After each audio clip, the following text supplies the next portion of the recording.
How do I make Tracht with Zein practical? Yeah, now this is a very good question. We have this phrase, Tracht with Zein. Think good and trust that things will be good, and they will be good. But practically speaking, how does that work? Why does that make any sense? So, according to Hasidus, specifically Geras Kodesh Yud Aleph, Laskilcha Bina, over there we understand that Ein Ra Yod Milamayla. No bad ever comes from above. And actually, everything's all good. So then why do we see it as bad? The answer is because it comes from a place so high that we can't recognize it as good. Meaning we look at the world through very subjective, puny lenses. And we see the world so contoured, so small, that I can only see some things as good. Very few things. Anything that's like an ultimate good or too far in the future, I don't recognize as good. I just see as bad.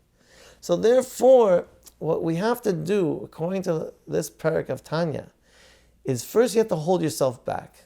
Meaning you have to realize there's two levels of good. There's the good that you perceive, and there's the good that you cannot perceive. Now the problem is that when we cannot perceive something as good, we automatically label that as bad. And that's our mistake. What we have to do is when we meet a good that we don't perceive, instead of saying, I can't perceive this is good, it's bad. No, stop from the labels. Hold yourself back and say, I just can't perceive it as good. But don't label as bad. Now, after you do that, what you're actually doing spiritually is you're removing the bad from your reality. I mean, as soon as you label something and say, that's bad, that's terrible, I created a reality of bad, a reality of that which is terrible. I gave it shape and form. I move around it. I avoid it because it's bad.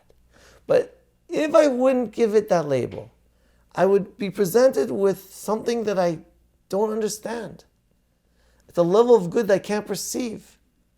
If I don't label it, I don't create that reality of bad.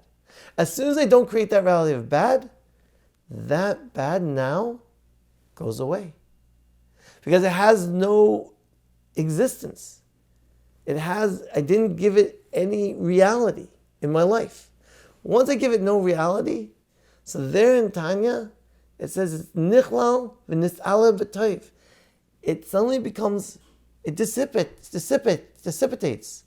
and becomes included in the good. Which good does it become included in?